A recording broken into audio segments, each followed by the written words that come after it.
खेळायला. आई गेली कामाला. इतक्यात एक उंदीर आला. त्याला लागली होती भूक. त्यानं रवा खाऊन टाकला.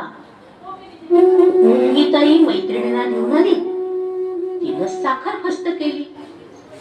मनी मावशीला तुपाचा वास आला. तिनं तुपाचा चट्टापट्टा केला. कोंबडी आली. पाहते तर काय, सर्व सामान गायब. पिलं आली तर लाडूच नाही. पण ती पिलं रडली बिडली नाही.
फुले